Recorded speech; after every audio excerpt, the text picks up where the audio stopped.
What's up, people? Welcome back to the channel. I hope you're doing very well. It's game week 14 here on Sorare. I'm going to run you through my lineups on the limiteds, the commons, the rare side of things. Open up some rewards. We came 22nd in the in-season tournament for the limited side, so we've got some money to open up. We also hit like a tier 2 or a tier 3 card from limited champion as well. So the winning streak is continuing. Without further ado, though, let's jump into the video.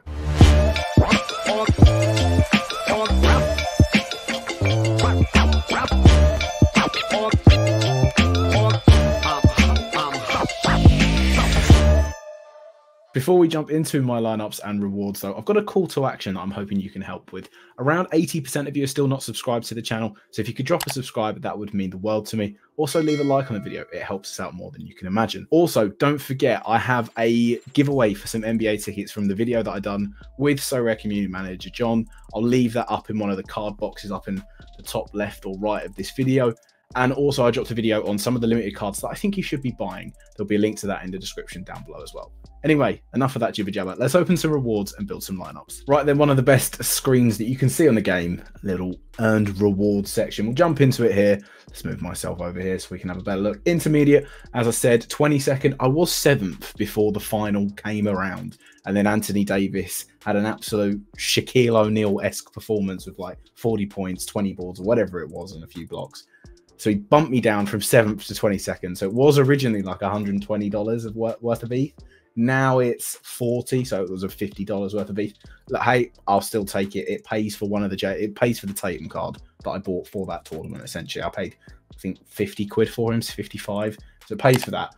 We'll open up some of the common cards as well. These are just in pickups. I've obviously hit one common card this season, one limited card in the common lineups this season. And Anthony Simons certainly does help. Is there anyone else that we're going to get in here? Let's actually take a quick look. Wizards, guards are going to be Jordan Poole. Oh, wow. Koulibaly is a tier 2. And then, okay, we bumped out. We was 240. That must have been from the in-season tournament final that's pushed us down. Tier 3 limited card. Could be someone that's worth a 5 or a 10. Sixers, guard. Kelly Oubre Jr. is a tier 3. I don't know if I've got a limit. I know I have his rare one from when he was with the from when he was with Charlotte last year. I'm not actually sure what that card is worth. If we quickly check. Yeah, I have a rare version from it. I'm probably going to move this on because I have my full Sixers stack of last year. If we go to club, I don't know why we're doing this. If I go to club, I have these ready for when the collection bonus lands in Sorare. And I'm going to talk about all of that sort of stuff in another video, probably next week if we don't get another update.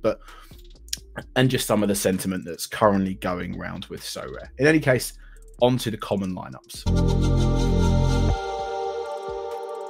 Right then, common pickup as ever. If you're a sub of the channel, you leave a like and you comment anything down below. If I win a limited card, I'll pick one of the comments at random to win it. It's already happened before when I came 70th this season. Luka Doncic is going to be the MVP. 3 games this week. Absolute no-brainer for me. Kawhi Leonard at 42. I think I'm also going to play. I say he won't play these 3. The last time there was a 3-game week for the Clippers, he did play in all of them. They just play a little bit reduced minutes. So whatever's happening in terms of that monetary bonus that was being linked to getting All-Star and playing a certain amount of games, it's kind of working. We're going to throw Walker Kessler in there. I think he's a pretty good pick this week, and he's going to be in a limited lineup of mine as well. Spoiler alert. We're going to scroll on else down to Lu Dort. They've only got 2 games, but that 16L10 is really low. As you can see, he hasn't got a great sort of consistent floor. His ceiling's great, which is why I'm going to gamble him on these sort of lineups especially. And then 32 left fits Jaren Jackson Jr. And at 31, again, that's still too low. He can hit a 40 in a 50-point game. So I'm actually quite happy with that. That's a strong lineup this week. I could go Aldama, but I don't really want to do him or Beasley for Walker Kessler. So yeah, I think that's really good. Maybe if I could have got Sabonis over Kawhi, I'd have done that. But yeah, I don't know why Luka's gone blue, but that's the common lineup. I think also as well, if we look at, I think there's an under 23 one, but I don't even have enough under 23 common cards to enter that. And therein lies a little bit of an issue with common cards. In any case, limited lineups next. Limited champion then. It's been the bit of a bread and butter tournament for me this year. I seem to cash in it a lot. Obviously, I do have some good limited MVPs there helping. Luka and Giannis are going to go in. I don't know why they've gone split apart, but they're going to go in for me. I'm going to scroll on else down. I could maybe throw that Oubre, but I think I'm going to try and take the money on that, sell that card on, just because I don't need it. If there's anyone down here, it would be Jaron Vanderbilt. L10 9, he's, I would say, fully fit. He did get like 30 minutes in the IST final, but I'm never sure I'm going to class Vanderbilt as fully fit until I see him play in quite a few games. Chris Middleton at 24, obviously he had a good scoring against the Pacers in that IST tournament. 24, you've got to be wary of Chris Middleton, obviously, with the injury doubts around him, but 24, I think I can trust him on that one. And then the final slot I'm going to pick is Nikola Vucevic. Obviously, Zach LaVine is going to be missing some time for the Bulls until his impending trade happens. And 31, 3 games for the Bulls. I'd expect Vucevic to play in all of these.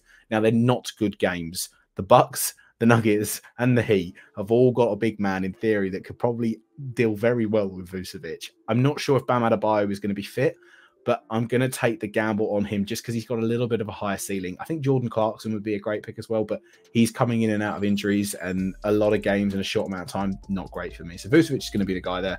Hopefully we see a reward from here. Contender next. Right then, with limited contender, obviously 22L10 left.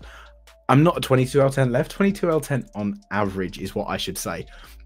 I think I'm going to learn my lesson. I'm not going to throw Jackson Hayes in here. I know, it's boring, but I'm not going to let him ruin another game week for me. Paul Reed's going to be a guy. Joel Embiid had some knee issues in the last game that they played. I know he's uncertain for the game against the Wizards, and I'm not sure they'll potentially risk him. And because there's this whole loom thing with his knee, I just feel like they're not going to take the chance, is what I would say. So Paul Reed's going to come in here for me, even if Embiid played like a reduced minutes, if a reducted, can I speak English? A reduction in minutes is what I should say. Paul Reed will be a solid option. Lou Dort, I've already mentioned the common one. I am going to take the risk of him in a contending lineup. I picked up a Grant Williams because, one, I was thinking about doing a collection with Luka, but also this week he has a nice L10 of 17 for 3 games. I know he's a doubt, or he's like really strongly doubtful for the Grizzlies game.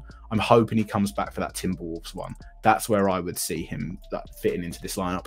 Norm Powell is another guy that I want to throw in there. The 3 games for the Clippers, I just feel at one point in these 3 games, Norm Powell will have a Norm Powell game. And by that, I mean he can go into the 30s. And an L10 of 18, I'll take that all day long. That then leaves me with 43. So I can go and throw Jason Tatum in a contending lineup, which I'm very happy with. If Grant Williams is ruled out, I will probably switch. I'd probably switch to Drew Eubanks. You know, maybe Terrence Mann. I can't fit Terrence Mann in. He's 18. Maybe Trey Jones. It'll probably be Trey Jones, but it's dependent on what the Spurs are doing with Sohan. Because if they play Sohan at point guard, and then if Trey Jones actually plays as a traditional point guard, it's completely different. But that's the team that I'll play. Let's do limited underdog, and then we'll jump into the rest. Right, limited underdog. Obviously, I want to know, how have you been doing in limited tournaments as well? Because I had a look back, and I think I've won a reward in every week apart from 2 game weeks so far on the NBA side. So I'm just interested. I'm intrigued to see the sort of general sense of feeling of how people are doing and cashing in rewards. In any case, limited underdog. We're going to go for Anthony Black. Obviously, the apparent tier 2 that we won the other week. He's got 1 game this week, but he doesn't really start because Cole Anthony is their main point guard in these times when Markelle Fultz has been out. But we'll run him at an 8 in an underdog team. We will run Jackson Hayes in this one. He might get some minutes and some extended time on the court. It's been a bit of a sad story for Quentin Grimes this season, so I'm not going to pick him, actually. I'm going to throw Doug McDermott in there. Big Doug, bit of an OG season 1. OG season 1 pick right there. Do we want to throw anyone else in around this? Kevin Love's got 3 games at an L10 of 20. That would leave 13. And 13 is enough for Shake Milton, who obviously, if Anthony Edwards is out, he did leave the game the other day with that hip injury. Should see an extension in usage rate. It'll probably fall more on Mike Conley, but Shake Milton will be a good one to have nonetheless.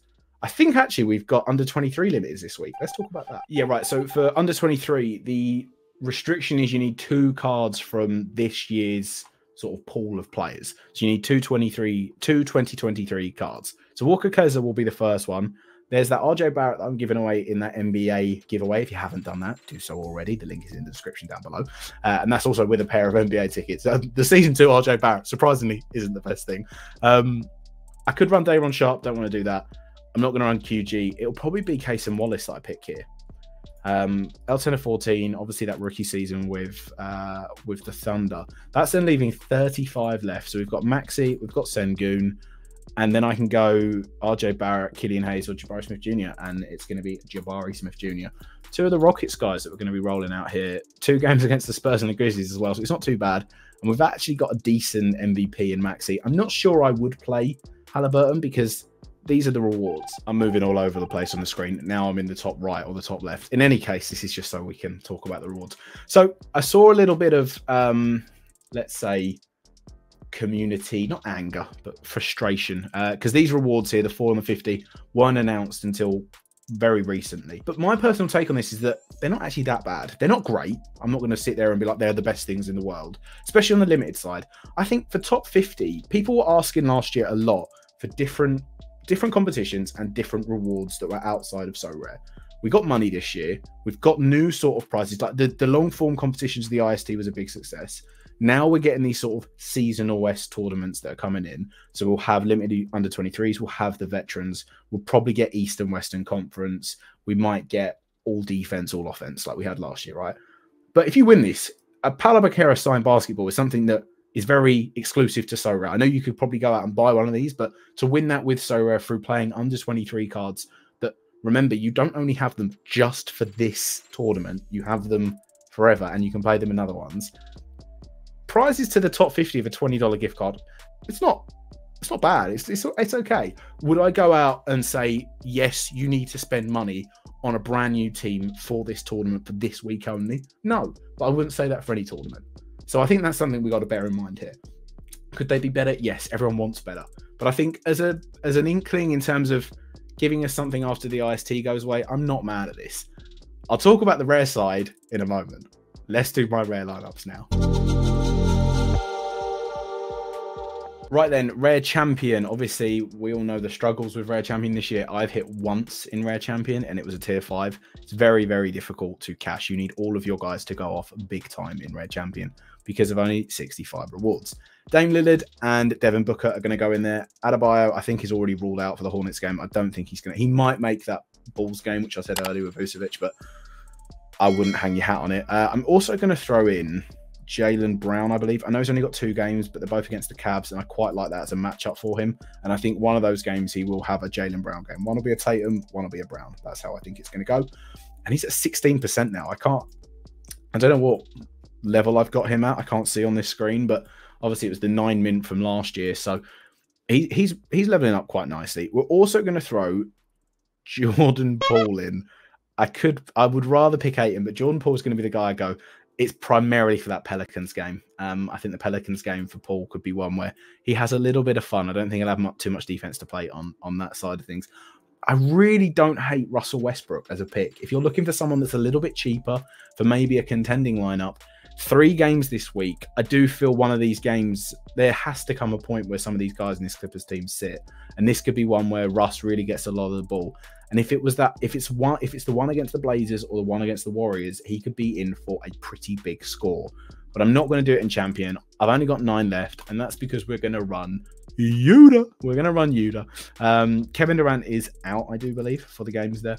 So I know that Bradley Beal he's exceedingly likely to play. I think he'll play 1, but on a minutes restriction. Devin Booker will probably play both. I think this helps Utah. I know when KD's back in general, it will help them all. But I don't know, at L10 and 9, he gets good minutes normally for him. He doesn't really do much. It's pure cardio most of the time. But we're going to run him out just so I can put these guys in there contending now. Right then, my rare contender.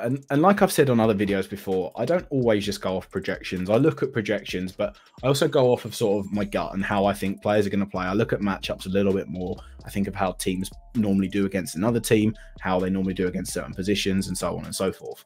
But I think if a projection site could pick a lineup, I think they'd very much like my contending lineup this week, if that made sense. Also, if you haven't seen, List on Play is currently in effect now. Do not get burned out by it, because I'm probably going to have to change this when I move this team about. Javon Carter's going to go in, and so is Jaron Vanderbilt. Javon Carter, L10 of 8, has got 3 games. It's been a very strange one. I thought when as Levine was out, you would see a Javon Carter sort of come into it a bit more. We haven't seen that yet. If this doesn't happen in these 3 games, then yeah, you ring the alarm bells and the red flags start going. But for now, I'm going to run him again. As I've also mentioned, Elton a 9 for Vanderbilt. He is very capable. If we scroll back towards the past, quickly do it. He's capable of like 30-point games in these certain scenarios and 20-point games. You get these weird outlier ones. I'm not expecting that. I'm expecting a 20 to 30-point score from him, if I'm being completely honest. Caleb Martin, another guy here. Bam Adebayo is going to be out. I suspect Jimmy Butler might sit one of these games as well, but L10 of 18, he's been sort of getting a little bit slowly back into his groove, coming off that injury that he had at the start of the season. L10 of 18 with 3 games, and they're against the Hornets and the Bulls. Sign me up, please. Where else are we going to go from here now? We've got 37 left. If I throw Mikal Bridges in, that leaves 34. I want Jaren Jackson Jr. Jaren Jackson Jr. at 31, like I've said, is still too low. He's playing the Rockets in Dallas. He could have a field day on blocks in those 2 games there. I don't think I could get Anthony Edwards, but I don't think he's going to be healthy because he left the floor. Day to day, right hip pointer did not return. I'm not sure he's going to make those games, and Mikal Bridges has got 3 here. So I could get someone with an L10 of 44 if I go out shopping, but I don't think I'm going to do that because it's rare at the moment and it's exceedingly difficult, and I'm not interested at the minute in adding to my gallery per se in the rare streets. So I'm content with what I've got. I've got a good rare gallery as well. I'm just not looking to go out and spend on guys for these evergreen competitions currently myself. If I didn't have a rare gallery, I'd still probably be looking into it. But Mikal Bridges, 41, 3 games. I'm going to run it. And I think that was really strong for a contender. I got 3 guys there that I'm expecting to outperform their caps. Jaren Jackson Jr. could absolutely stink the gaff up, but I still think 31 he can beat. And then Bridges at 41. Let's do my underdog and then talk about under 23. Right then, rare underdog. Where are we going to go in these streets? We're going to scroll all the way down. That's what we always do. I also don't like that now you can see on your inactive players the L10s. I'm sure they had something that blocked them out last time, because I scroll down, I'm like, oh, I can pick these guys when I'm not going to be doing that. But in any case, Jackson Hayes is going to be in here. I might be forced into Ish Smith, but we'll put Trendon Watford in. He's been getting minutes off the bench for the Nets recently, and at an L10-11, we'll take that. Same thing with JaVale McGee. He can get a sort of 20-point score on his best nights. I can't then get, I've only got 14 left, so we're going to throw it back. We're going to be running Bol in these streets. We're going to hope that he's going to get some minutes. I know that the coach said that he's looking at giving him some time in the rotation, but I won't hold my breath on that one. And then 18 left. Fontecchio or Terrence Mann. We're going to run Terrence Mann just because he's a safer pick than Fontecchio. Let's talk about under 23 now. Right. Well, as you can see in the under 23 streets, I don't have a team. And that's because even if the under 23 rare cards that I put together, I'd still be massively out. So that would mean at the moment, I require 2 cards from the 2023 season. So I'd need to go and buy some. And the issue I have with that is it currently only pays down to the 15th place. Now, that Banchero signed jersey is a really cool reward. $100 is a little light on the rare side, I'd say. A little light, but fine. 75, fine. Top 10 to 50, yeah, fine. All fine. 15th place it paying to is really tough. And if I got top 15 on a rare under 23 for that week and only got $25, I wouldn't be ungrateful. I wouldn't be like, oh, that's terrible. But I would feel a little bit, I've got my reasons for that. And before I go into this point, I'm not making I don't want to compare the different sports across the platform. I play all of them. Not the MLB much. I sold my gallery off. I'll buy back when the new season starts on MLB. The MLB I touch on lightly. But I do play football. And obviously the football side of the platform is bigger. Completely understand that. But if you look at currently what they've got going on with the Premier League, and they've also got, I think they've got a Bundesliga one and a La Liga one. Now, if you don't follow football or soccer, wherever you're watching this from, I will always call it football and it should be called football, but that's a different debate. If you play these games, they have the Premier League Winter Tournament, I think runs until the end of January. Now, I've been playing this version, the limited one, and I've won, I think, $50, $20, $20, $15 in 4 weeks from playing it. And I've not even particularly had amazing scores, right? The rare one on this, so if we're talking about rare under 23, paid, what was it, a $20, $25 gift card up to 15th. If you look here for a 1 week tournament, if you finish 15th, you're getting $250 in cash. Now, I know that there'll be a whole lot of sort of market science behind it in terms of the price they're getting for the auctions right now. But if there is these prizes on offer, as you'll see from the spikes in their prices, and I'm not going to get into this because I'm going to do this in a whole other video. If there are better prizes on offer, you will see effects in the auctions. And right now, a $25 gift card to come 15th in rare isn't making me jump out of my seat to go and buy new rare under 23 cards. That's as simple as it is for me. With that said, I am, and I did tweet about this earlier, and I haven't checked the polls results. I did tweet out, I'm considering going into super rare on the NBA side, primarily because I see a little bit of a gap. Because prices are slowly going down towards the end of this, towards this season right now, and how things are, and the sort of vibe, shall we say, around the NBA so rare side. And I'm still loving it. I love playing it. I love doing my lineups. I love it. It's an integral part of my enjoyment with the NBA now. And I've been following the NBA way before so rare, and I'll be following it if I stop playing so rare, which I'm not going to be doing. But I'm looking at doing the super rare stuff because I just see it as an entry point for me. And I'm not talking about champion. I don't have the capacity. I don't have the facilities for that. I don't think you have the facilities for that, big man. But I think super rare contender right now, and there are some issues with it that I've got. If you go in, the top 13 get paid each week. I don't think rare cards should be in it, if I'm being completely honest. I think you should scrap them and put them in rare champion, and that would also help, especially on contender. Maybe keep them in the super rare champion, but I'm thinking about it. Let me know in the comments down below if you think I should. Anyway, people, that's going to wrap that one up there. Thank you very much for watching. I hope you did enjoy it. Let me know how you got on recently within so rare. Go and enter the giveaway that I've got on my Twitter for a pair of NBA tickets. Drop a sub to the channel, help a guy out, leave a like on the video, comment down below to be involved in all of the sort of giveaways that I run on the common stuff if I win a limited card. And if not, I'll catch you in the next one. Thanks for watching. Peace.